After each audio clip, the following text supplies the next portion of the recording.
Gasoline Alley. I escaped GBs in the nick of time, and because I didn't dilly-dally, I got a job in another clothes shop by the name of Gasoline Alley. I'd asked the boss Nicky for a job there. I said, "Hook me up, you bitch. I want to come and slap your bum and squish your lovely tits. I promise I won't steal the stock or rob the till of money. I'll sell the clothes, be really good and make your days more funny." So she gave me a job at Gasoline Alley. But it really was a bore. Plus I didn't keep my promise. Some stuff went out the door. In fact, it was a lot of stuff. And it was all designer shit. Into my buddy's Beamer boot. So much it wouldn't fit. The company went bankrupt. I don't know why or how, but it resulted in redundancy. Where shall I work now?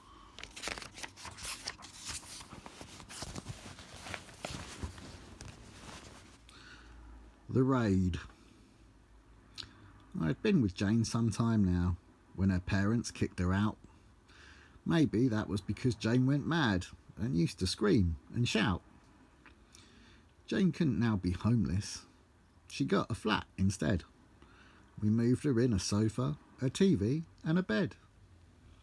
I spent lots of time in Jane's new flat and stayed nearly every night. My mates would come and we'd get stoned, and it all worked out all right. A guy called Tony lived downstairs. He sold a lot of gear, and I found it damn convenient that a dealer lived so near. And on the odd occasion, in case the police should pounce, I'd look after some of his bags of hash, and he'd pay me half an ounce. But one time after I'd done this, I went to Jane's from work to find both flats being raided, thinking, I bet Jane has gone berserk. I was at work at Gasoline Alley on the morning after, and the phone call from the police I got filled me not with laughter. "Hello, hello, hello. Inspector Plod here. How do you do? We found some hash and made arrests, but all parties have mentioned you. So when you finish work today, we want you to hand yourself right in." Which I did that very evening, after drinking lots of gin. I didn't want a solicitor and declined the option of a brief, because then I would look guilty and they'll think I'm lying through my teeth. So I was led into the interview room by Karen Wolfe, a WPC. She said, "Sit down," then placed 2 bars of hash in front of me. "Do you know what this is?" she asked, as she pressed record. "Yes, ma'am," I said. "It's lots of hash, and it's more than I can afford." "OK," she replied. "Here's some more that we have found." It was lots of crumbs in a plastic bag they'd scraped up off the ground. Yes, those crumbs of puff are mine. I admit I do smoke hash. I gave up drink but smoke instead, as it saves me lots of cash. The hash I bought from Tony. They raided Tony's flat as well, and I had already guessed the story this Tony guy would tell. I said I bet he denied the bars were ever his, and said the only thing he knew was that... "That's right," the constable interrupted. "He said he bought his hash off you." Which brought her to Exhibit C, one of my homemade bongs.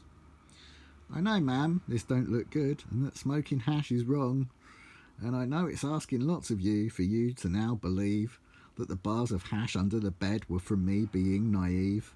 But you see, Tony gave me a package, which he'd wanted me to hide. It was for his girlfriend's birthday, and she may have looked inside. So rather than her finding it, if he had hid it in his flat, he asked me to hide the bag instead, and I was fine with that. So I hid his girlfriend's present, but didn't take a look. So I didn't even realise it was hashish that I had took." "Right," said WPC Karen Wolfe. "That very well may be. But now you must explain just why you had Exhibit D." Then WPC Karen Wolfe decided to unveil my old-fashioned ornamental shiny weighing scales. But these were only small ones and could never ever fit a lump of hash of that size, only smaller bits. So I said, big digitals is what you'd need for weighing lumps like that. I wonder, did you find some digitals in the downstairs flat? And there is no way I could cut it. It would be a lot of strife.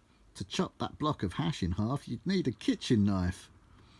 I volunteered these statements because I was safely in the know that they must have found both of those things in the flat below. WPC Karen Wolf then stopped the interview. She said that she now believed what I'd said was true. There were no prints on the carrier bag, thus no link to me. She said, "Jane is the one most at risk, and that's a tragedy." Myself and Jane were given forms relating to our bail. Jane didn't really like the thought of ending up in jail. 6 weeks passed, then came the time to see what they would do. Jane had to go in at 1:30 and me at 2:15. I ate some chips whilst I was waiting, and quite a fair-sized portion. Jane looked happy when she appeared. She said, "I've only got a caution." Before she had this outburst, I'd had a squeaky bum, but it turned out that I was only charged for all the little crumbs. So they handed me a caution too and sent us on our way. Jane didn't like that flat no more. She moved out in early May. Sniff, sniff. I got a sense of confidence from what went up my nose. "Thank you very much," I said. "I'll have another one of those." Elite. Another day, another job. This time it was Elite, another funky clothes shop in Canterbury High Street. My boss was quite a geezer, and he sure showed me the way of how to pull the fittest girls, a new one every day. But my girlfriend was now pregnant, her belly big and round, which is when I let my dodgy mate use a credit card which he had found. And then he used another one. And then some cloned ones too. If my boss, called Steve, finds out, I'm not sure what he will do. He didn't catch me doing it, but sacked me anyway. He said he couldn't sleep at night with me working for him in the day. This was to be my final clothes shop. I would be stealing clothes no more. Besides, my wardrobe was so full I couldn't shut the door.